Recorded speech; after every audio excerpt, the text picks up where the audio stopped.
रामाय रामभद्राय रामचन्द्राय वेधसे रघुनाथाय नाथाय सीतायाः पतये नमः। जय श्रीराम। अंदरिकी నమస్కారం। ఈ మధ్య మిత్రులు కొంతమంది ఒక వీడియో నాకు పంపించి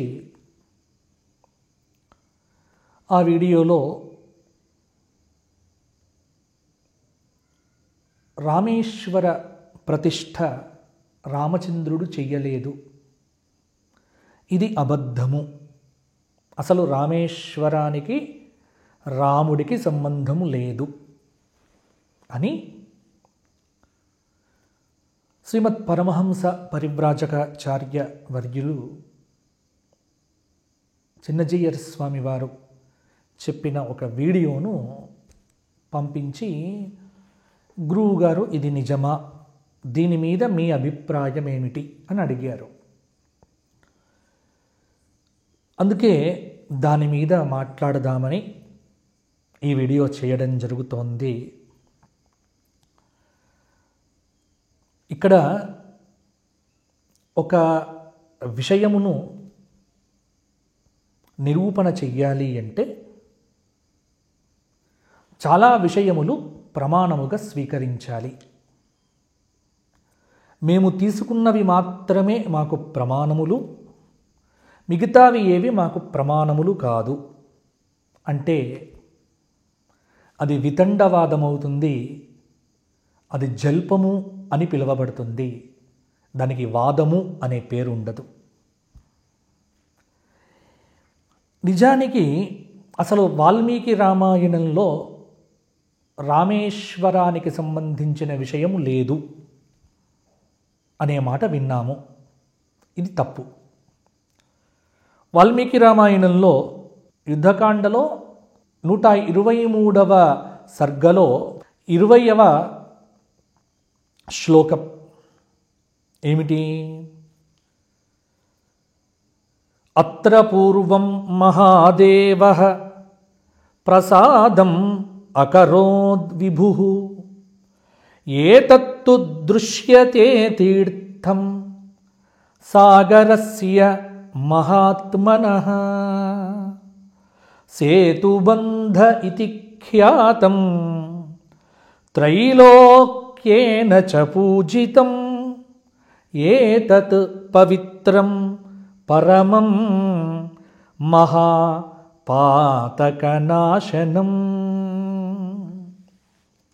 ఇది వాల్మీకి రామాయణంలో చెప్పబడిన మాటలే. ఇక్కడ సీతమ్మతో రామచంద్రమూర్తి చెబుతూ, ఇక్కడ పూర్వమందే మహాదేవుడు మమ్మల్ని అనుగ్రహించి ఉన్నాడు, మనల్ని అనుగ్రహించి ఉన్నాడు. ఈ విషయంలో అస్మత్ గురువరేణ్యులు, పౌరాణిక సార్వభౌములు మల్లాది చంద్రశేఖర శాస్త్రి గారు రామాయణ రహస్య దర్శిని అనే గ్రంథంలో రామలింగ ప్రతిష్ఠ అనే ఒక అధ్యాయాన్ని వారు పరిశోధన చేసి వ్రాయడం జరిగింది. నేను మాట్లాడుతున్న దానికి అది ఆధారం. మరి మల్లాది చంద్రశేఖర శాస్త్రి గారు రాశారు అంటే మీరు అర్థం చేసుకోండి. ఇక్కడ సేతు నిర్మాణం కంటే ముందే సేతు నిర్మాణము నిర్విఘ్నంగా నిర్మించుటకై మహాదేవస్వామి అనుగ్రహించాడు అని ఒక విషయం ఊహించబడుతూ ఉన్నది. సేతు ప్రారంభానికి ముందే పూర్వరామేశ్వరము ఉన్నది అని కూడా ఒక విషయం ఊహిస్తూ ఉన్నారు. ఇక్కడ తిలకటీకలో, అంటే రామాయణానికి అనేక వ్యాఖ్యానములు ఉన్నాయి. తిలక వ్యాఖ్యానకారుడు కొంత తిలక వ్యాఖ్యానం అనేటువంటిది అద్వైత సంప్రదాయాన్ని అనుసరించి ఉంటుంది. అత్ర పూర్వం మహాదేవ అనే ఈ శ్లోకానికి సేతుబంధ తీర్థమునకు సంబంధించి ఉన్నది అని, రాముడు సేతుబంధ ఆరంభ సమయంలో ఆ తీర్థములో మహేశ్వర ప్రతిష్ఠ కావించాడు అని తిలక వ్యాఖ్యానకారుడు అభిప్రాయపడ్డాడు. దీనిని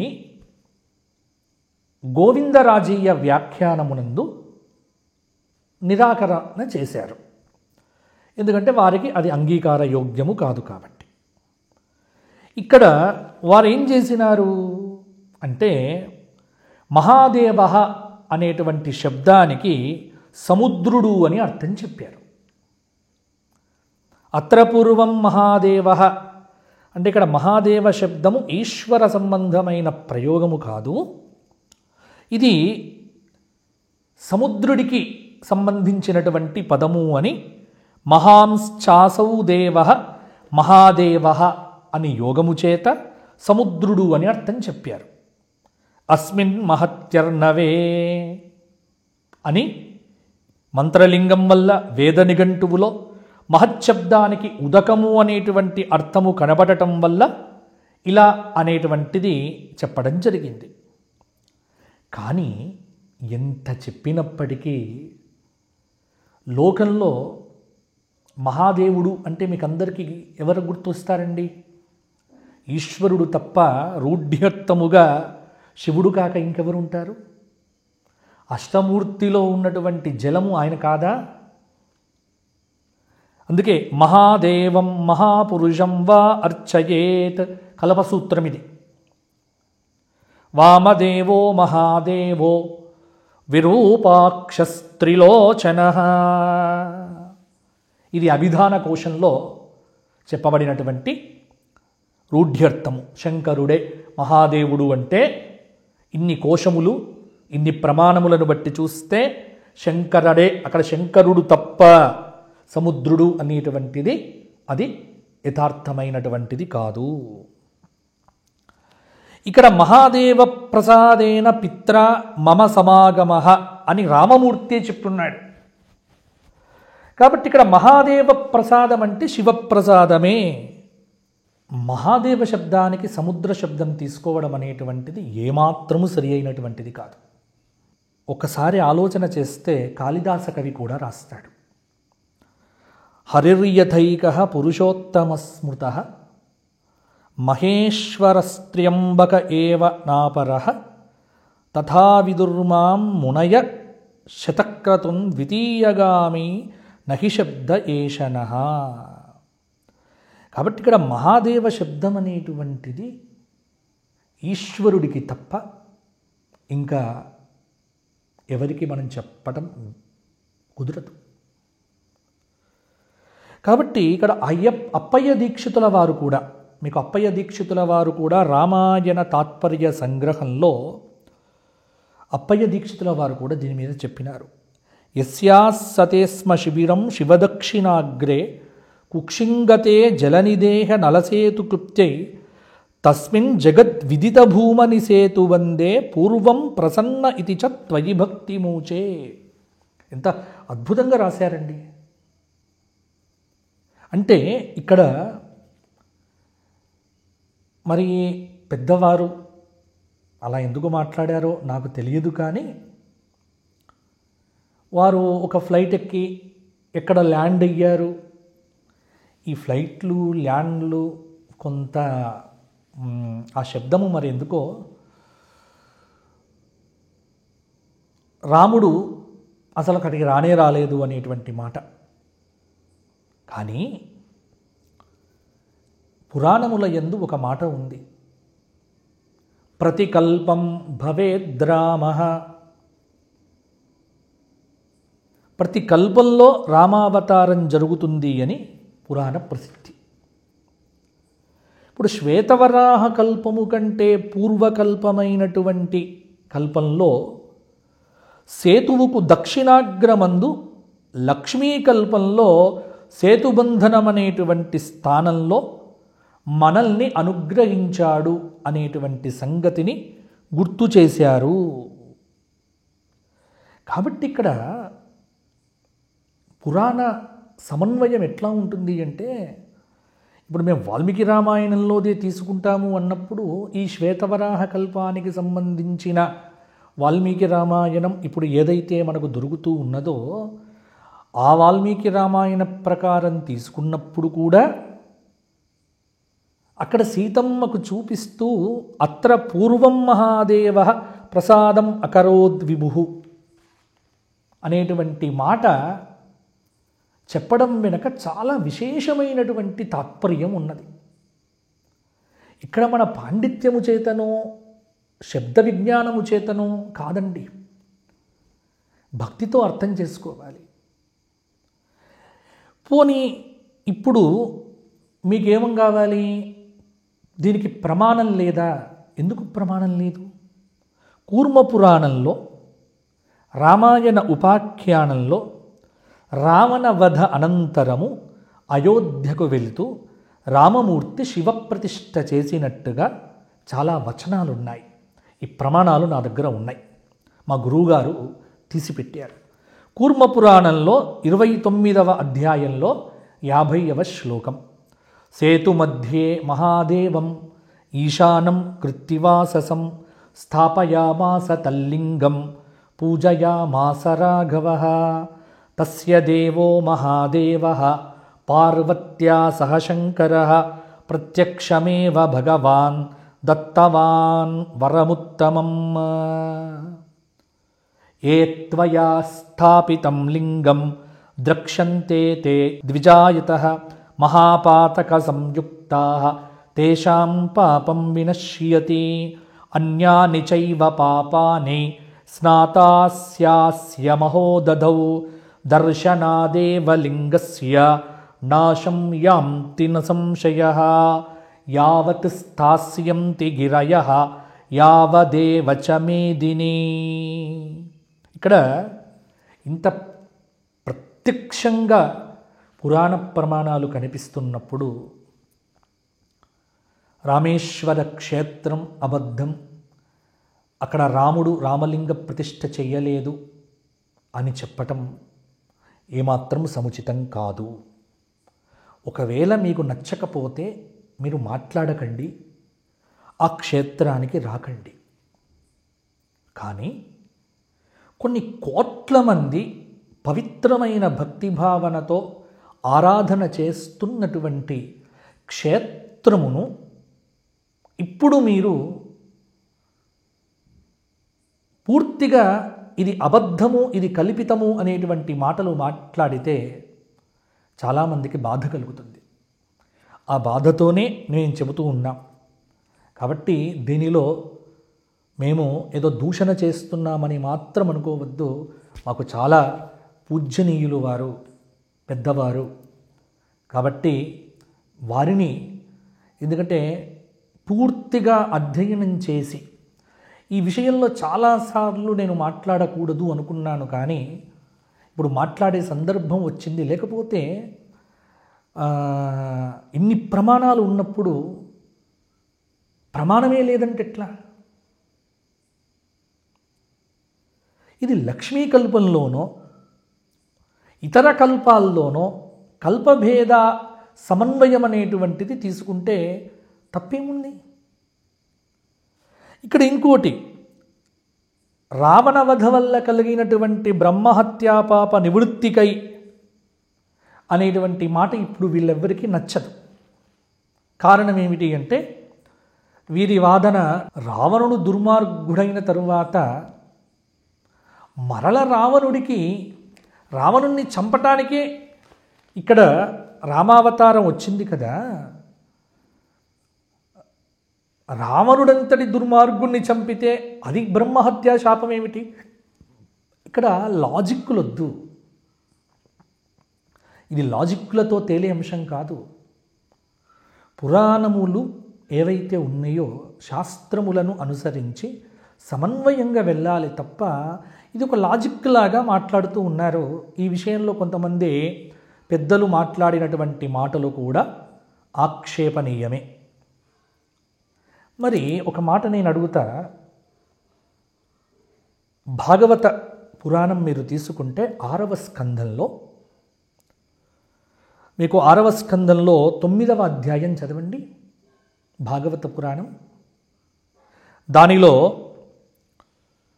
విశ్వరూపుడు దేవతలను వంచించి యజ్ఞభాగాలను అసురులకిస్తే ఇంద్రుడు వాని మస్తకాన్ని ఖండించినాడు.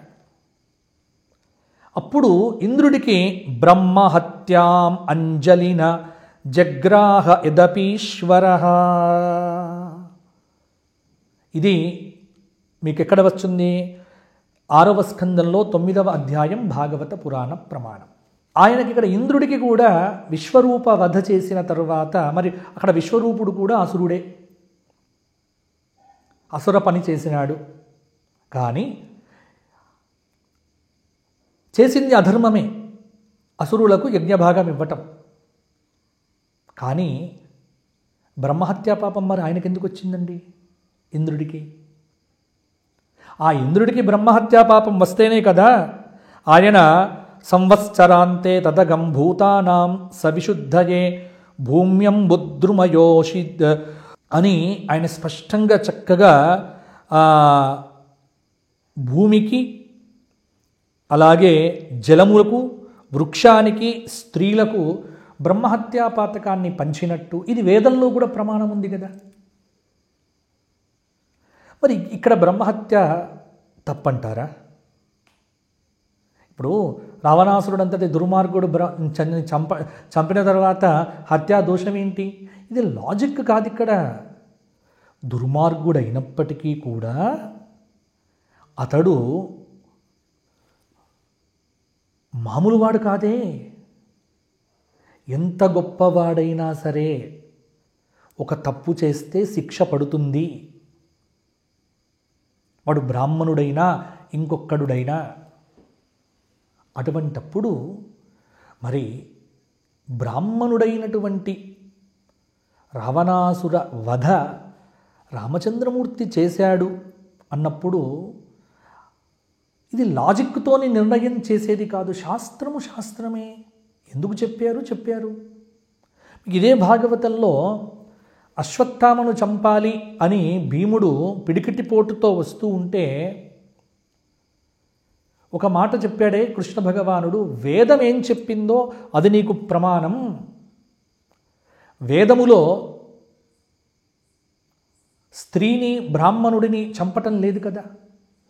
అంటే ఇక్కడ ప్రమాణముల గురించి నేను మాట్లాడుతూ ఉన్నాను కాబట్టి ఈ లాజిక్ పనికిరాదు. రావణాసురుడికి బ్రహ్మహత్య ఏమిటి అని మీరు అడగాల్సిన పనే లేదు. అక్కడ ఇంద్రుడికి బ్రహ్మహత్య వచ్చినప్పుడు రాముడికి ఎందుకు రాదండి? మామూలు లాజిక్తో ఆలోచించకండి మీరు. ఇక్కడ గ్రంథ ఆధారం చూసుకోండి. పోనీ ఇప్పుడు ఇంద్రుడికి బ్రహ్మహత్య ఏమిటి? మరి ఇంద్రుడు చేసింది మంచి పనే కదా. విశ్వరూపవధ చేసినందుకు ఇంద్రుడికి బ్రహ్మహత్యా దోషం రావచ్చు, కానీ రావణాసుర సంహారం చేసిన రాముడికి రాకూడదా? ఏమిటి? కాబట్టి ఇది లాజిక్కులతో తేల్చే అంశం కాదు. కాబట్టి ఈ లాజిక్ పనికిరాదు. ఒకటి, 100కు 100% పురాణ ఆధారాల ప్రకారంగా మేము చెబుతున్నాం. మీకు ఆధారాలు కూడా పెడుతున్నాను చూడండి. ఇక్కడ రామలింగేశ్వర ప్రతిష్టాపన స్కంధపురాణ నాగరఖండంలో చక్కగా చూపించారు. అసలు మేము స్కంధపురాణమే ప్రమాణంగా తీసుకోము, నాగరఖండమే మేము ప్రమాణంగా తీసుకోము అని అంటారా?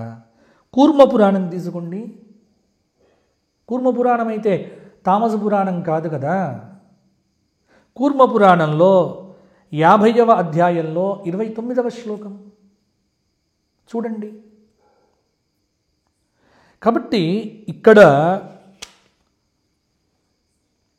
ఒక్క మాట నేను చెప్పదలుచుకున్నా. 1000 సంవత్సరములు కింద ఏదో అనే మాట మాట్లాడినారు. ఒకసారి మీరు చూడండి ఆ వీడియోలో. 1000 సంవత్సరములు అని చెప్పటం కూడా సరి అయినది కాదండి.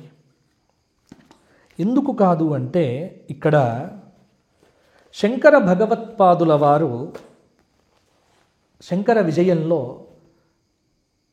విద్యారణ్య భగవత్పాదుల వారి యొక్క శంకర విజయంలోనే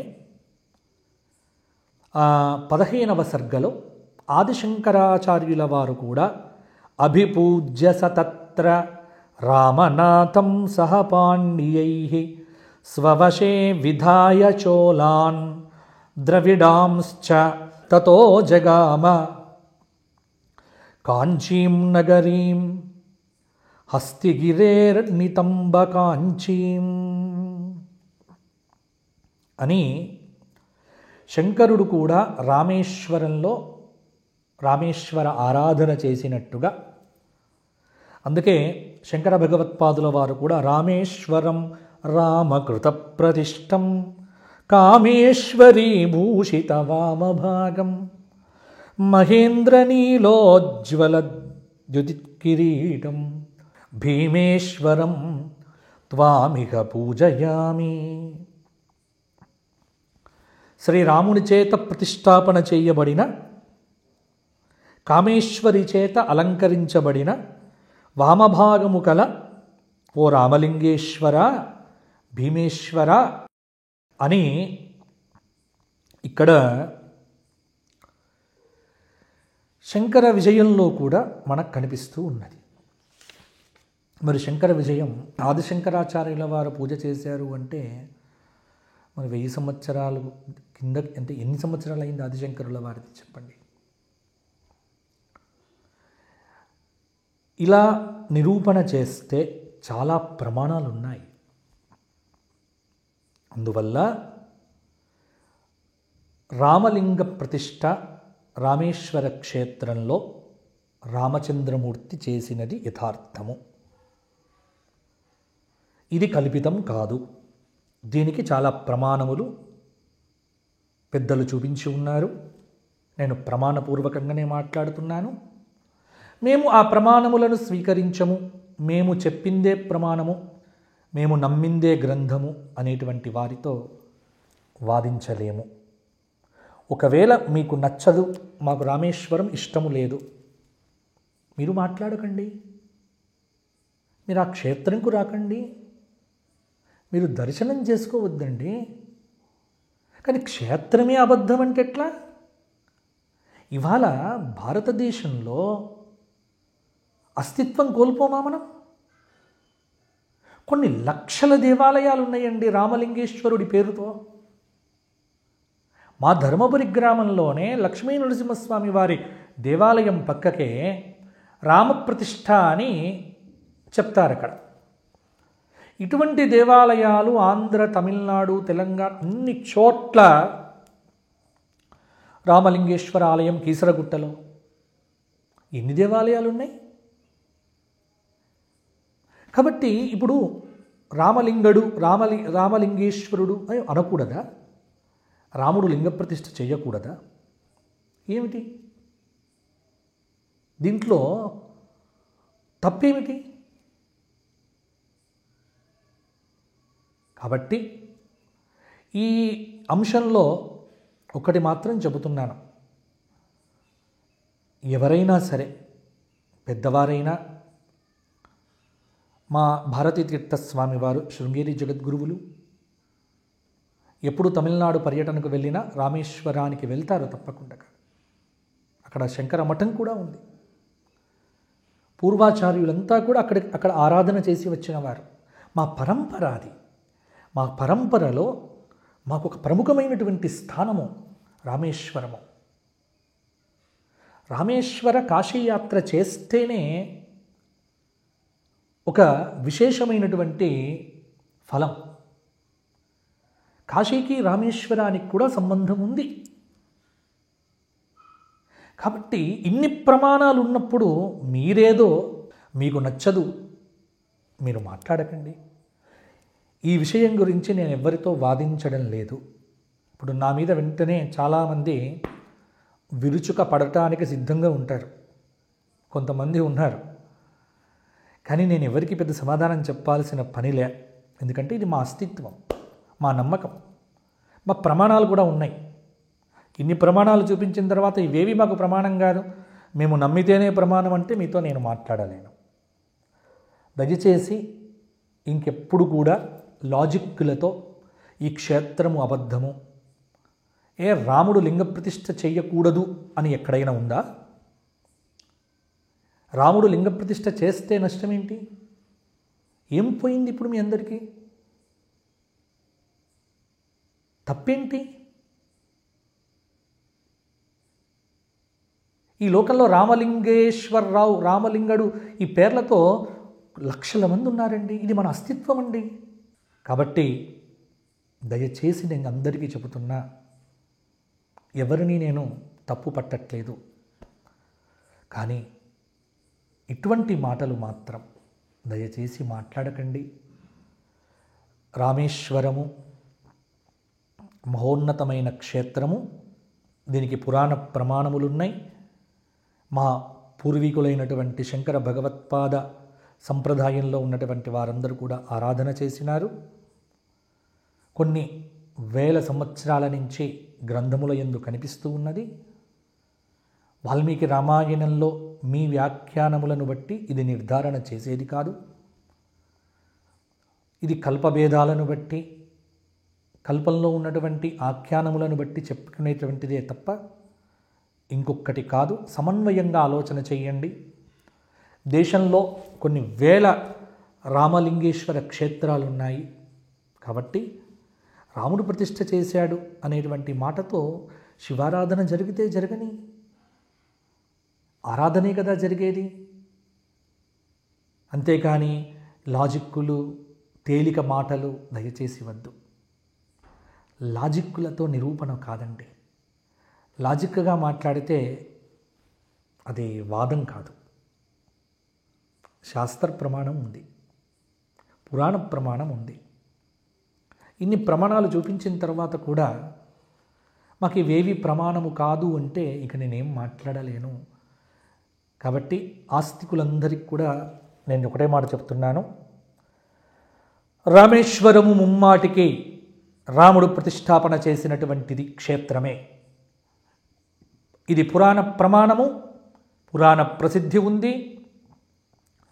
దీనిని అస్మత్ గురువరేణ్యులు, పౌరాణిక సార్వభౌములు మల్లాది చంద్రశేఖర శాస్త్రి గారు రామలింగ ప్రతిష్ఠ అనేటువంటి పేరుతో వారి రామాయణ రహస్య దర్శిని అనే గ్రంథంలో కూడా అద్భుతంగా పరిశోధన చేసి రాశారు. అలాగే శంకర విజయం అనేటువంటి ప్రాచీన గ్రంథంలో కూడా ఈ ఆధారాలు చాలా కనిపిస్తూ ఉన్నాయి. కాబట్టి ఇన్ని ఆధారాల ప్రకారంగా చూసిన తర్వాత మీరందరూ కూడా అటువంటి మాటల్ని నమ్మకండి, అవేవి కూడా విశ్వసించకండి.